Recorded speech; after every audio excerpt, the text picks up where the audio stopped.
Tim Pool, political pundit, says he made over $100 an hour playing low-stakes poker. I did, and it's caused the greatest controversy in the world, and I absolutely love it. Say my name, people. What are you doing? Now, I'm using this channel because we're starting to produce some vlogs because, we're going to be traveling. And so we filmed one as I went and played the World Series circuit event in Atlantic City. This is a poker tournament. And I just want to say right now to everybody who may be listening, do not play poker. You can't win. No one can win. No one can make $100 an hour. It's just not possible. It's not realistic. Don't dream big.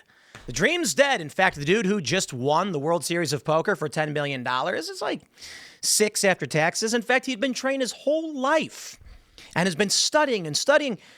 And he had some good luck. And everybody knows when you're playing in a field of 9,000+ individuals, you've got to get lucky. And that's the truth. But what's the story here? Well, the first thing I'll say is welcome back to this old channel. The Tim Pool Show, which is normally where I was posting just kind of off the cuff, talking about whatever I wanted. We've now officially launched the Tim Pool Interview Show. So that's its own thing.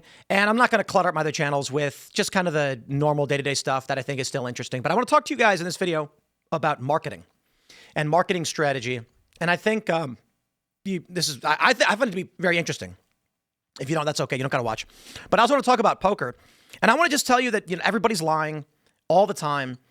And what poker lacks, and we don't even need to bring poker into this. I just say generally, what everything lacks is meta-analysis, the ability to think bigger and ask questions. And the questions we have right here in this story, which caused a bunch of controversy.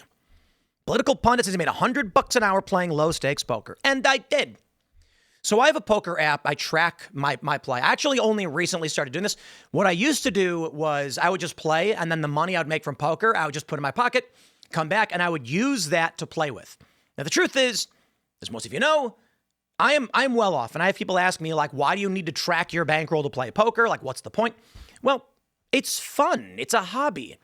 I want the number going up just means I am succeeding at what I am doing. Now, I would argue this. Typically when I play low stakes, I make money to a certain degree. And what I was doing for a while was just, as I mentioned, putting the money in my pocket. In July, I got an app and I started tracking my sessions. For July, I made $2,649 playing 24 hours of poker. It's not exactly. And I think for August, I've played a lot less. And I think I'm at something like $600 and so at around 8 or 9 hours. Now, when I say this, the immediate reaction from the poker community, from pros, is not to ask, how did you do it? Because I don't believe it. It's to say, no, that's not possible. But it's entirely possible. And in fact, I would argue it's extremely easy. But no matter how many times I try and talk to people, they don't ask the bigger question of how can you possibly make $100 an hour playing low stakes poker? You want to know what I said? And again, we're going to get into the marketing. We're going to get into poker. I play Friday and Saturday nights for a couple hours. I'm largely playing against tourists and people who are going to shows, and I'm playing against people who don't know how to play. I mean, I get guys at my table sometimes who are betting out of turn and don't know what they're doing. And the problem is, this headline makes it seem like I'm saying I play 9 to 5 regularly, Monday through Friday, against regular poker players and I'm making $100 an hour, which would be silly. But here's the point. What does it mean to succeed in an industry? What does meta-analysis mean? And the bigger question is, what's the point in all of it? So let me just break it down. It's not even about poker. Poker's fun. I skateboard, I play music, I play poker. But you may be asking, like, what's all the poker stuff, Tim? Marketing. So I use the things that I enjoy, or I have knowledge of, to market to apolitical, outside of politics people. It's been the case since the beginning of this channel, Cast Castle, and skateboarding. The goal is, if people don't want the podcast, can we do one of two things? Can we bring them into our sphere of influence, dare I say, sphere of influence, sharing our values with these people? Or maybe they'll just become customers of poker content or skateboard content or music. So what have I done? Well, you may ask yourself this. How many political podcasters do you know have Billboard charting songs, have cashed poker tournaments, and appeared on live streams, and sold hundreds of skateboards and taken the top spot in poker sales for a series of months? Like, how many? You're going to be like, wow, that's kind of crazy. I mean, Joe Rogan, king of podcasting, MMA guy. He's got more than one thing for sure. He's probably the best. You take a look at most of these people and you don't really see a lot. I mean, everyone's got their merch. I got a coffee company, you know. Michael Knowles has got cigars. I hear they're fantastic. I don't smoke cigars. And how many people? Like, you know, the truth is not very many have had massive success outside of their one single field. And the truth is, I'd argue, neither have I. It's really that simple. But it's fair to say, we've put out something like 8 songs, and we've had like 6 or 7 chart on Billboard. And they played games with us to keep us off the Hot 100. But we beat Taylor Swift one day in sales. We topped iTunes sales, and you know, iTunes mattered a bit more a few years ago. It's slowly been on the way out. Now they're getting rid of sales as a metric altogether. But we were crushing. We had something like, I think, 40,000 sales of our song Together Again. We actually made money. It's fantastic. But am I going to go on tour? Am I going to go play shows? No, none of that. So why do it? It generates some type of name ID outside of politics. The people who want to say my name say it in the context of music, poker, skateboarding, or otherwise, whatever else we may be doing. This results, particularly with poker, is people who don't know much about politics, podcast, or my show to hear my name, and it generates massive name ID. Think about it like this.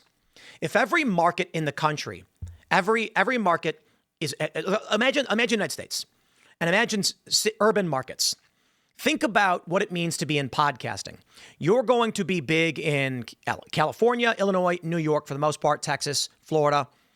But you're not landing in these other communities because you're talking to people who are looking for what you're selling, right? So here's the way I see it.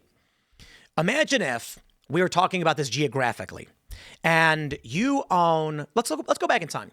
Let's say you distribute a delicious cola beverage in the Virginia region and you dominate the market. You got one of the biggest soda companies in the state. You're expanding into Maryland. You're even reaching up to Pennsylvania. You've got this central East Coast dominated. How do you reach California's market? What we do here, because we're talking about nebulous, not geographic, is dropping a marketing amount, generating name identification in these areas. So for the internet, it's actually quite simple. We're not talking about regions. We're talking about communities. So we want to maximize name ID across various communities. And most poker players don't know who I am. Many do, because people have overlapping interests. So I go play tournaments like this one, and I bump into guys who are like, oh, I didn't know you played. Oh, man, I'm a big fan of the show. Happens a lot. Bumped into a guy in Atlantic City, said the same thing. Nice to meet you, brother. Well, Poker News just made a headline for me. The preeminent news outlet for poker says, Tim Pool says he made $100 an hour playing low-stakes poker. Well, the reality is I said for the month of July, which could literally just mean I had a good month. Everybody does. But the reaction was visceral among the pros, who immediately started claiming that I was lying. It's not possible. BS. I don't believe it. And the funny thing is, it's ridiculously easy, fairly common. And I think these people are they're trapped in their own brains. So what happens? Well, my friends, Poker News writes this headline, and I noticed something. This is hey, you want to hire me for marketing strategy? That's up to you. Maybe you don't like living in this world, but I'll put it this way. A lot of people generate name ID through shocking things. I try to avoid that. You know, some people say, yeah, well, you tweet stuff and say stuff on your show. Look, if a joke is misinterpreted and I'm joking, I mean, wow, that's crazy, but it happens. But for the most part, the main strategies that we do for marketing have nothing to do with trying to shock you. It has to do with, let me put it this way. No one lost their bank account and was kicked out of a store or a gym for claiming they make a lot of money playing poker. So the goal is name ID. The goal is, how do we get as much attention as possible and get marketing and value in the space? I never said that I permanently make $100 an hour playing poker. I never said that. I literally said in the interview with Poker News, everyone thinks they're good at poker. I'm probably wasting my money. But, I was doing 50 big blinds an hour for July. So, I make money. Is that reflected in the headline? No. Excuse me. And so from this, there is an eruption. Everybody's losing their minds. There's no possible way you can do this. Some of the best pros in the world can't even do this. I am actually going to say this right now with all seriousness. You can do it consistently, and anybody who says otherwise, they're lying to you. I'm sorry, it's just true. And for the poker players, I want to hear this. I'll explain it to you. But I just can't stand the lack of meta-analysis in poker, which I'll talk about too. But so here comes the marketing bomb. It's too easy, guys. I think about Laura Loomer a lot in this context of marketing. And take that out of context all you want, but I do. I think about marketing. I think about how good she is at it. When she handcuffed herself to Twitter, when she jumped the barricaded Pelosi's, I'm like, man, she knows how to put herself in the center of the universe of politics. That's impressive. You can't beat that. So here's a picture. This is me with $613 in chips. It's actually not complete. I had like one more red or something after that. Actually, no, that might be 613 right there. I was at the Borgata. I bought in for 400. I played just shy of an hour, and I made $200. And it was getting late, and this was just before they had the circuit tournament. I said, okay, look, I had $200 in an hour. I'm gonna call it. I'm gonna bounce. And so I did. And I posted this, in for 400, out for 613. If you're wondering why I do well at low stakes and your only argument is that it's not possible, the reality is more likely you fail to realize there are people smarter than you. I know there are tons of people in every facet of life smarter than me, so I sought coaching and I studied. I developed my own strategies and I win. Maybe you're just not as smart as you think. Maybe your coaches are fake and hustling you with YouTube videos that don't make sense. And the truth is, every pro and even many recs are smarter and better than me, but I found my path and it works. Figure it out because it is possible. 1 million views. 1 million views.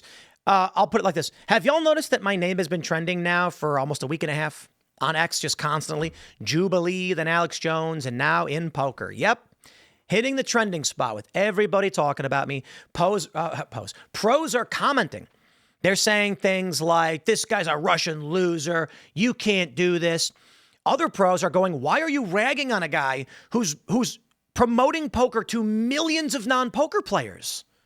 And they would be correct. So there's an inverse reaction, of course. When I post this, it's to people who don't play poker. Why? Because people who do play poker need something to talk about, take the bait, and it creates a conversation.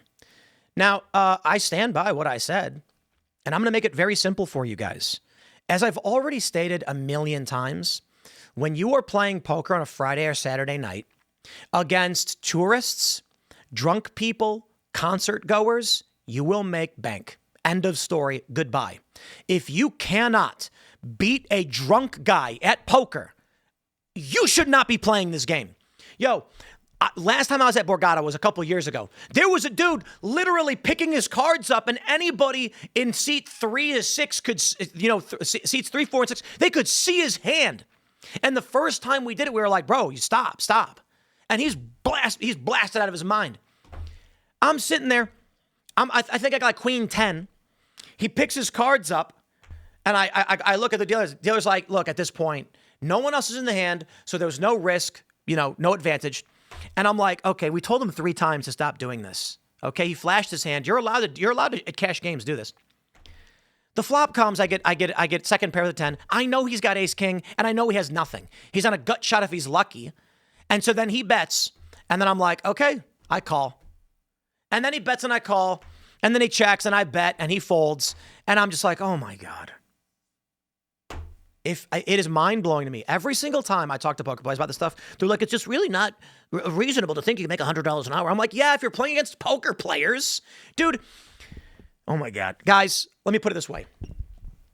You there, sir? You have fun skateboarding? Most people do. You can probably ride a skateboard. I mean, we've had skateboards since we were kids.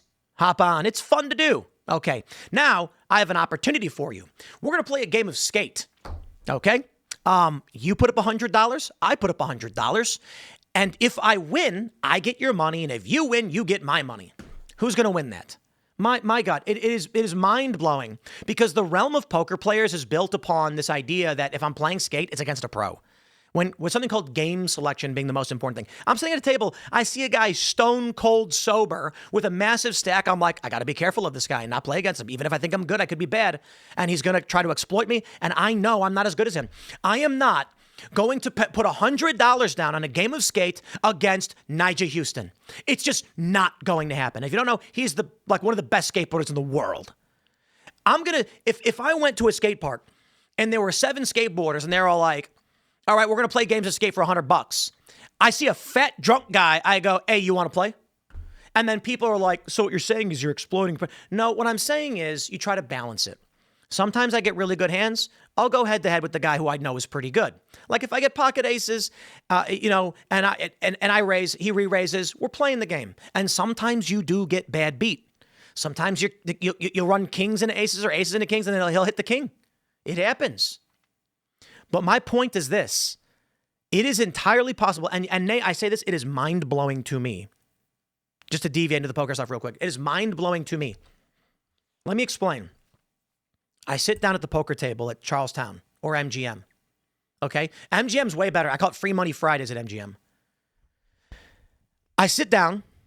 I look at my hand. I don't know. I got 8, 9, and I'm on the button, right? So I'm last act.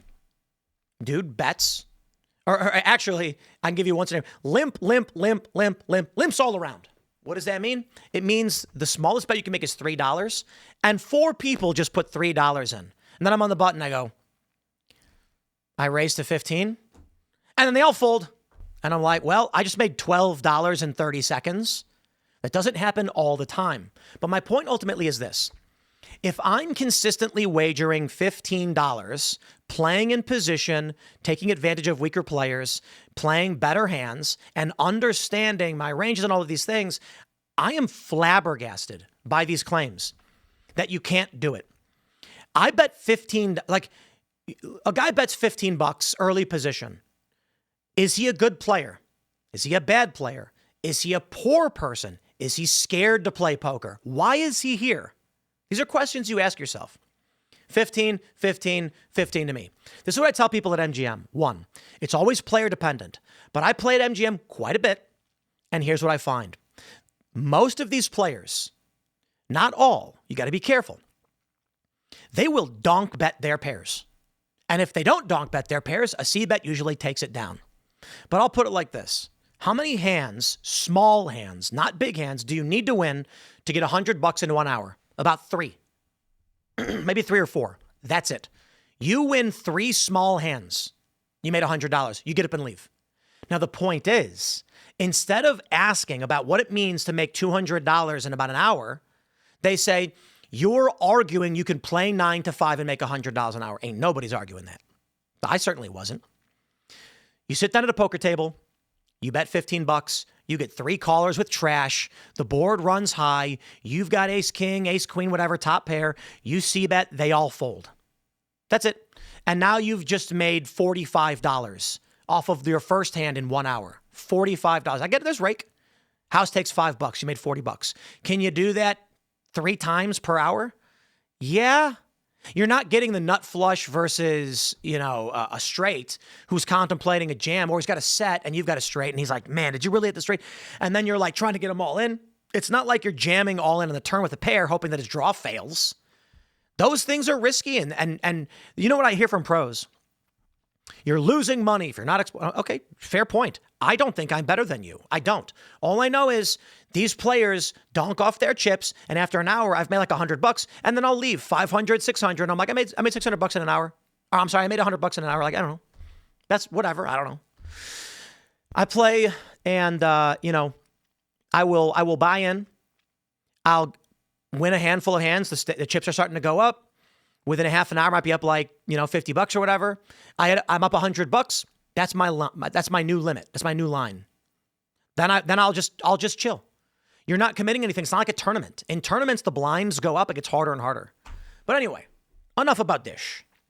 Let's go back to the marketing stuff. And the general idea as we wrap up this fun little extra bonus marketing segment, and as we're basically resurrecting this channel, because we're going to start doing vlogs, and I was like, I did one vlog, we put it up on Timcast, got like 50K or something like that. Actually, a little bit more with Rumble, just because I didn't have anything else to put up on Friday, slow news day. And I was like, I'll just do a poker thing, I guess. But really, I think it's fair to put the poker stuff somewhere else and then cross-post it so those that want to see it can. And I'm not putting poker on a news channel. That doesn't seem to make sense, right? So Cast Castle is a vlog channel. We haven't really used it. We'll bring it back, and it'll be fun. It'll be what it is. So let me just put it like this.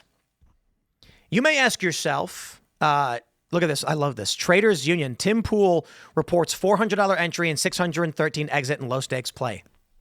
These poker guys don't get it. One guy nailed it. He said, actually, let me pull it up. Let me pull up as a pro player, and he absolutely nailed it. So let me see if I can find this in my replies. And here we go. He said, why are people ishing on Tim Pool? Shouldn't we support people with massive followings bringing Rex into poker? Let the man breathe. And I'll come back to what I said. This guy said, let me frame it another way. He ran the 40, guy clocked him at 3.9 somehow, and he tweets the following to NFL Twitter. This football ish is easy. Ran the 40 and 3.9, and apparently that's really good. Lots of haters out there doubting me too. See, this is the funny thing. The longer conversation was me saying, I usually just play when there's a show or against concert goes, but I can break it down a little bit too in the poker sense, because I do want to talk about marketing, but let me just, I haven't only just played 1-2, 1-3 low stakes. When I play low stakes, I tend to win. Then I said, I'm going to try playing 2-5. And I did play for a while. The players there are a bit tougher. I'm not the best player in the world. And so I would usually leave with about 100 or 200 up. You buy in for 1,000, I'd leave about 1,200. So doing 50 to 100 an hour Friday and Saturday there as well. Indeed. And my mind is blown. So I said, I'll try 510. Up and down. I get some really good nights. I buy in for 2,500. I won 7,000. I left with 7,000 one night. I come back. I get smoked. I have a royal flush draw. I got the nut flush draw, royal flush draw, and no joke, a pair. I had ace king suited, and the board was like queen jack king with the queen and the jack of spades. And I'm like, I got 4 of the royal. I got a top pair. I'm like, man, dude had pocket jacks, turned a boat. I whiffed it. Lost it all. Those things happen. So I decided ultimately to go down to lower stakes where I tend to win, and I started playing, and I started tracking it, and my wad has grown substantially. I'll just say this: my low stakes bankroll from 0 is at 13,111. Honestly, I don't know how long, and I don't think it's always $100 an hour. Just playing Friday and Saturday night after the show. Well, Rob Kuhn. Or Kun, I don't know how to pronounce your name, says, in response to that guy being like, this football stuff is easy. I ran the 40 and 3.9. From like 2020 to like 25, I was playing about 20 hours a week. And my wife and I would play together. We'd go to the casino and we'd play. I'd play Friday night. Then we'd go at 9 a.m. and play from 9 to 9. And then we'd go Sunday and play from like 9 to 7. Every weekend, my wife and I were playing poker. My wife has a stack of cash from her winning. And it's crazy to me people like, you can't win. It's just crazy to me people say that. Now, don't get me wrong. I think, a lot of when I was playing early on, and I've been playing poker since I was a little kid, don't get me wrong. But I didn't actually study anything other, like I played ABC when I started playing. I was like, oh, I got a pair of 10s, like it's pretty good. And then I started doing more studying later on. Kuhn responds, but who gives an ish? What are we gonna nerd out and say? Actually, bro, win rates are super tiny. You're just a fish on a heater. Make sure to never play again. Delusion is what makes poker stay alive. Rob nails it. The guy responds, I don't know who said never play again or even hinted at that. That's pretty rotten. All I did is chuckle at him bragging to 2.7 million about this thing that's not a thing. These guys are lying to you. I'm sorry, they're just bad at poker. I'm gonna say it again. This is a funny thing. I gotta say this. I get a call from I get a couple pros hitting me up. And they're like, man, like, you realize that no one does 100 an hour. And then I was like, BS. And they're like, look, man, some of the biggest pros are tracking their win rates over thousands of hours. And I was like, that's great. They must be playing against regular poker players. Well, yeah. And I'm like, great. When I said I play against drunk people, you're acting like it's not possible to win money off of them. Oh, well, yeah, that's easy. And I'm like, I showed up on a Friday night, late night at Borgata, played against some dudes who did. I mean, it's just mind-blowing. These people fold to 3 bets every 2 seconds. It's remarkable. And then Club WPT jumps in mocking me. It's all good, guys. We're allowed to make fun of each other.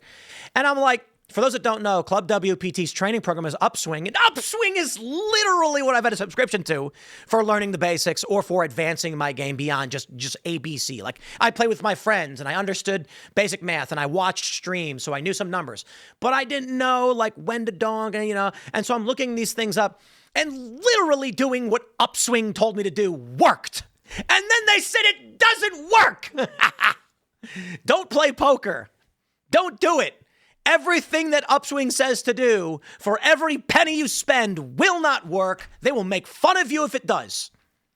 But anyway, I tell these pros, guys, I'm just playing 2 hours Friday at 10 to like midnight, and it's people who showed up and they're playing before or after a show and some comedian is there. They play once or twice a year, and they're calling my top pair, top kicker with 10-5 offsuit for third pair. I don't understand why you guys are obsessed with playing against players who you know will crush you.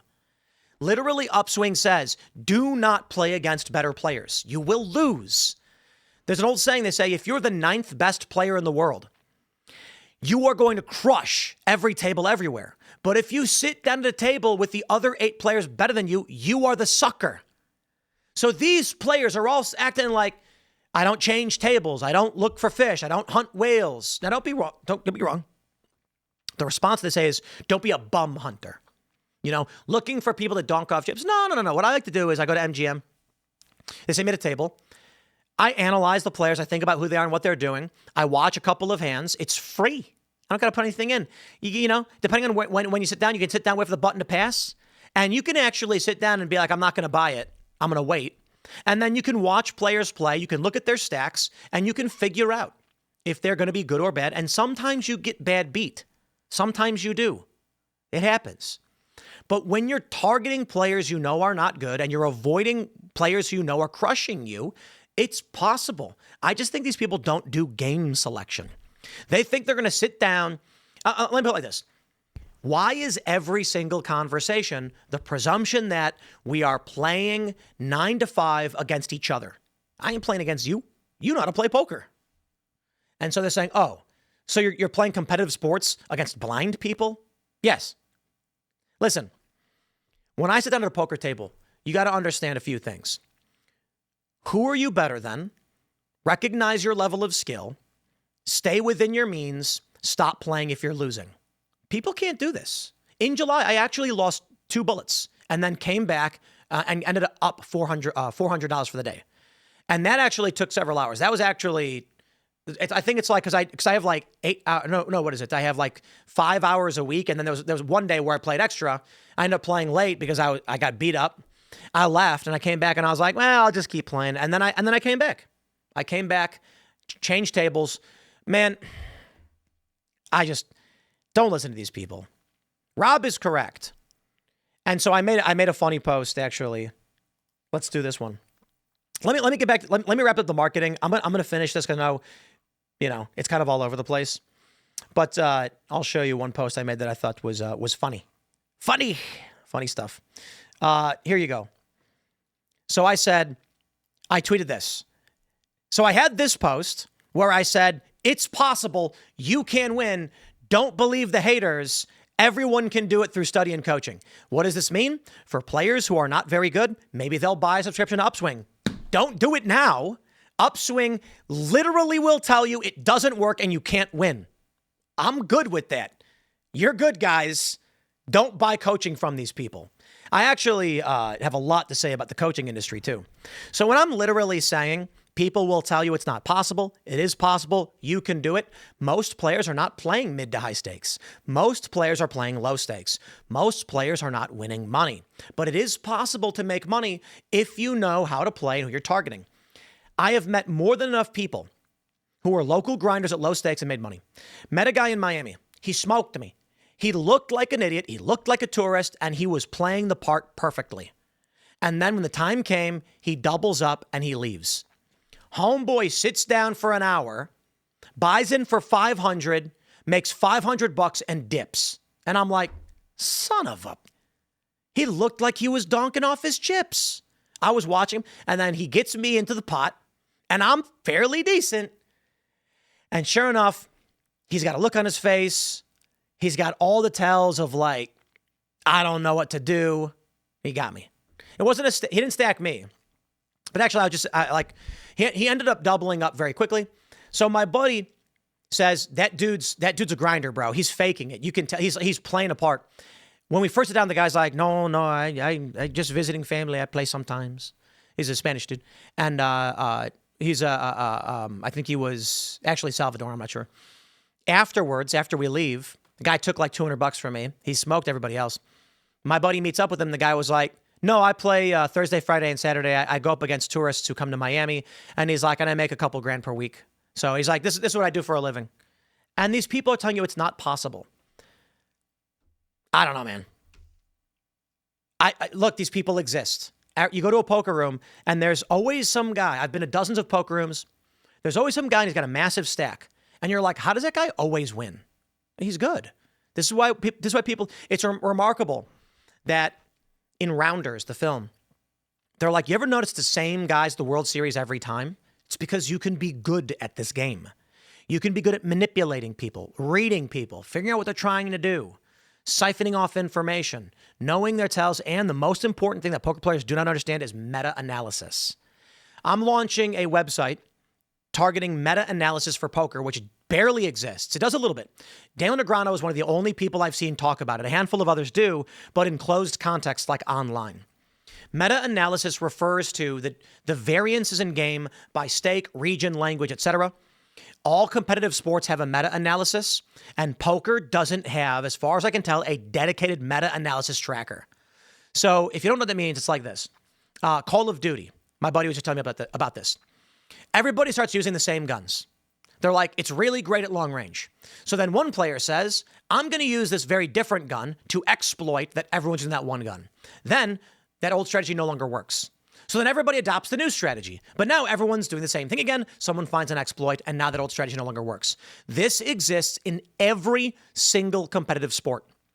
Notably with like, there are upper limits.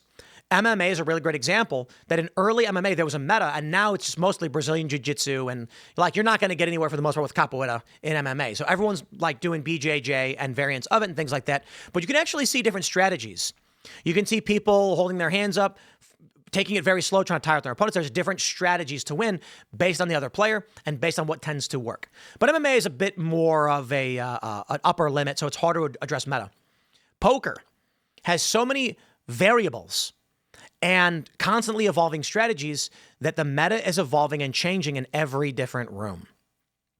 So anyway, sort of just to wrap up the marketing element of this, here's what I posted. I said, it's not possible to win, honestly. Even if you're lucky, you'll still likely just lose money. Even the best pros struggle to grind cash and make it meaningful. People honestly should not play poker. Most players lose, and the truth is pros need losing players so they can stay up. That's all true.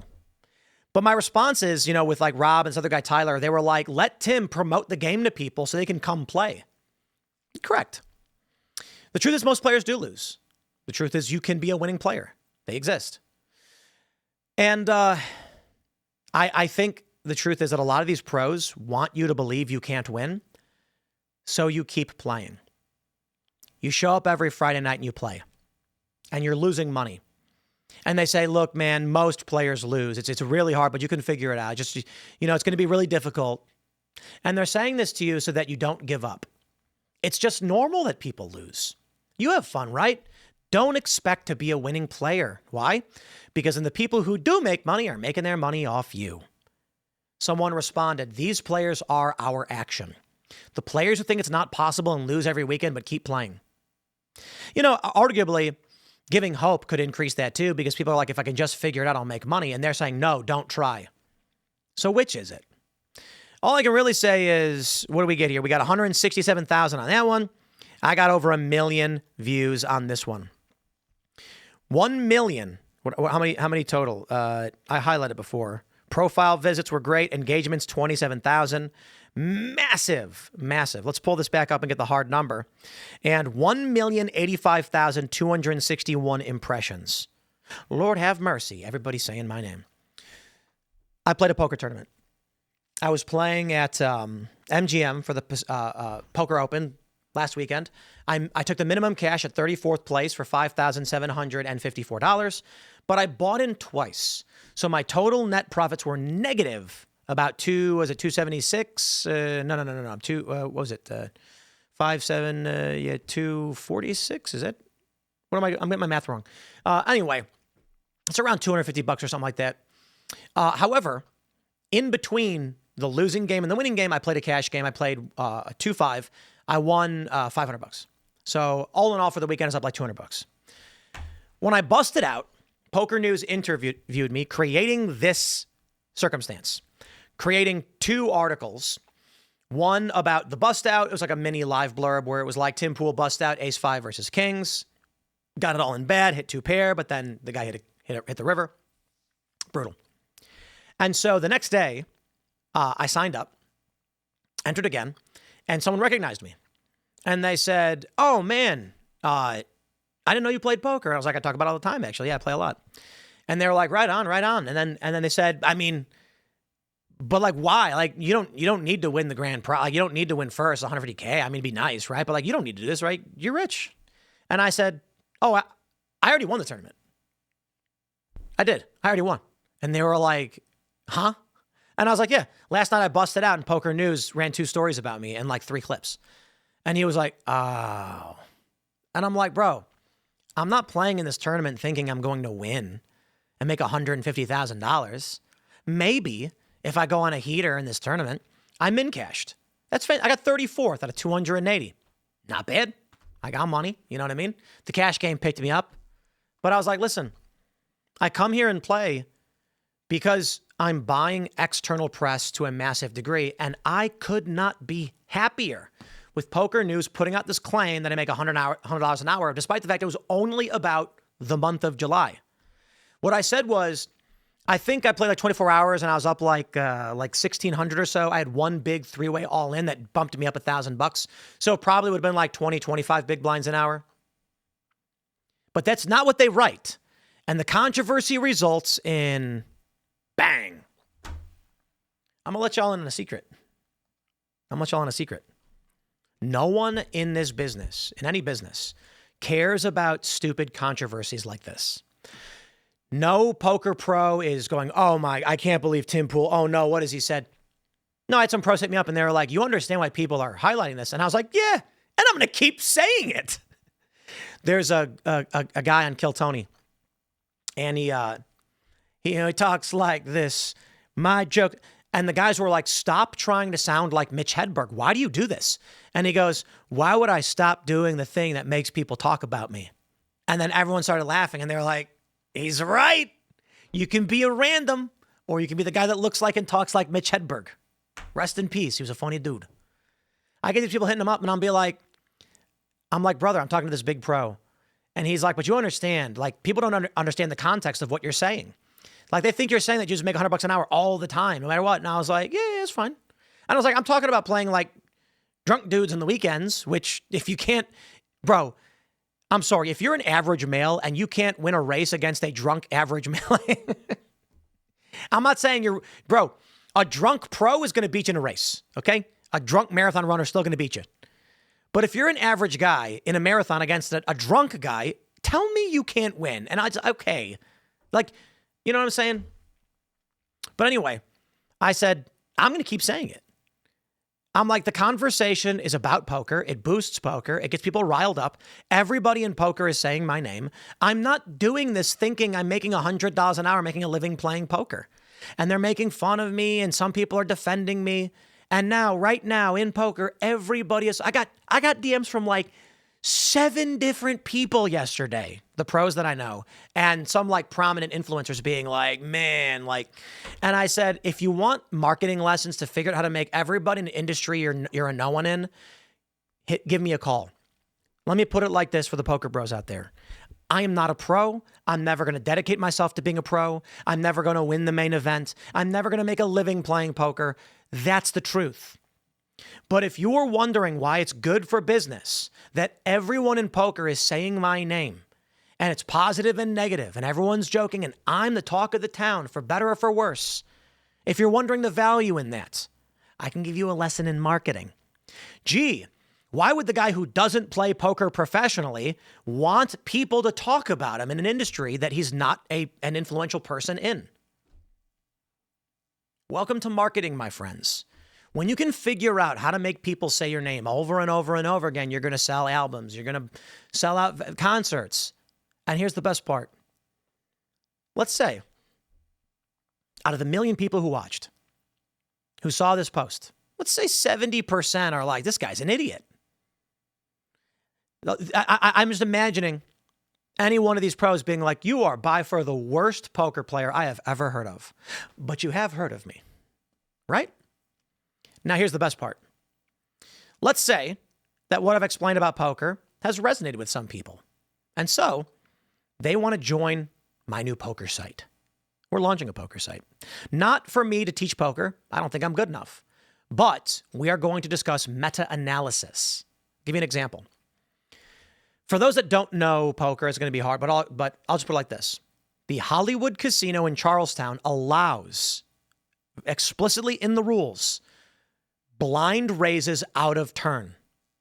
I talk to people and they go, what? No, no one allows that. Indeed, my casino does. And that's a move you can make in the game to gain an advantage. And some people are confused by it. I had one friend say, yeah, you're angling people now. I said, if you go to a poker room and don't know the rules and the play style and don't understand how to deal with something like that, that's not the fault of the locals in the poker room. Every poker room has different rules, and every poker play, they're typically unified, but they have varying rules. Different rates for straddles, different types of straddles. I played in Des Moines. Open folding is against the rules, and they threatened to kick me out for doing it. I've never played anywhere that bans you from open folding. Means you don't have to fold. You can check, but you choose to fold anyway because you don't want to play. They said, sir, if you do that again, we're going to ask you to leave. It's not allowed in this casino, in this poker room. And I was like, what? Then you've got California where at Commerce, they play games like 5-5, 500. And then in Texas, they've got 1-3, 1,500. And then in DC, they've got 1-3, 500. The meta-analysis of strategy by region and stake is different. And no one is tracking for it. And if they are, no one talks about it. So we're going to launch a site, and we're basically going to have players go to every single card room, 318 plus, I believe, 9,200 different tables, all of varying stakes, even the highest. And we're going to have semi-pros. I'm not going to hire like a top pro to go do this, but maybe some will want to, and they'll want to be involved. And we're going to create a website that basically gives you a general analysis of the rooms. Why? If you're traveling and you're from California and you're in DC and you want to play poker, you check the site and it says, here's MGM National Harbor. Here's how we've assessed the player base. Here are the rules. Straddle is allowed 2 times the big blind under the gun only. No button straddles, no Mississippi straddle. Out of turn action is disallowed. You'll be kicked out. That's most casinos. 2-5 tends to play like this. Players over limp, players limp strong hands, things like that. Meta-analysis to address the evolving way the game is played. So here's my point. We're going to launch that, and we're going to talk about meta-analysis. Now, I don't think I'm the best poker player in the world. Far, far, far from it. My Hendon mob right now is like the live earnings tracker. It's like $9,000. Okay. I've been winning a bunch of tournaments online, cheapo tournaments, $100 buy-ins, and I've probably cashed like, I don't know, 65, 70%, maybe higher. I won one. I got second twice. Those were good money. The one time I won, I got $1,800. Second place was $1,200. They're not super big pools. I think like 80 players, maybe $100. It's whatever. But I think we can get a lot of players who want to track meta-analysis in poker. So let me say it like this. I've been playing Magic the Gathering most of my life. The meta in Magic the Gathering is apparent and extremely important and has been utilized and known about forever. So when I entered poker, the first thing I tried to do was assess the meta, and I couldn't find anything on it. I signed up for Upswing. I was watching Doug Polk videos, smart guy, good dude. And I started reading a bunch of the upswing stuff. I had it open and I would read whatever I could. And this is for like a good couple of months. And I had a yearly membership for the past several years. They have a lot of really great advice, but application is a different story. And so in the end, I couldn't find anything about meta. And so it became really weird for me. Why? I travel a lot. Not as much as I used to. But I played poker in Mexico, in Tijuana, at 2 different casinos. I've probably played in a couple dozen different poker rooms. I've played in rooms with rules that shocked me, like no open folding blew my mind. Because basically I had low suited connectors. I called from the big blind. I was first to act and the board ran high. It's like ace, king, queen with 2 spades. And I'm just like, I got no business here. And so I just muck. And they went, whoa. And I was like, what? And Dio said, sorry, if you do that again, I'm going to have to ask you to leave. You can't do that. And I said, what did I do? And they're like, you can't open fold. And I was like, what? I was like, are you joking? You can't force me to sit here with cards in my hand. And they were like, well, we can ask you to leave. And I was like, wow. I started playing all these different rooms. I started hearing from all these different coaches. Everybody had different contradictory advice. If they do this, it means that. I'm like, well, they do it differently in Maine or not in Maine, Talking Stick or in Connecticut. They play completely differently the way you're describing it. GTO. None of these low stakes players are 3-betting 5-6 suited in position or out of position. None of them are, when they're playing pocket sixes, sometimes they just rip it all in for no reason. I'm playing a tournament where a lady did a 5x open from middle position, and I'm just like, why? They don't play the same way everywhere. So anyway, marketing is marketing. Name ID is name ID. You know, why would I stop doing the thing that's getting people to talk about me? I'm not trying to sell poker courses. I don't want these players, these pros, to come to me and ask me for advice. But I'll tell you one thing. I've already had a handful ask me for marketing advice. That's all that matters, right? It's not offensive. It may be stupid. And you're allowed to make fun of me and call me a donkey moron in poker because I'm not a pro. I'm never going to be, and I don't care. Call me whatever you want. Say I'm the worst poker player I've ever heard of. But at least you heard of me. That was fun. We're going to have some vlogs on this channel, and I'm going to use it for whatever, so welcome back. I don't expect to get a lot of views on these. I just like talking. Have you noticed? Thanks for hanging out. I'll see y'all next time.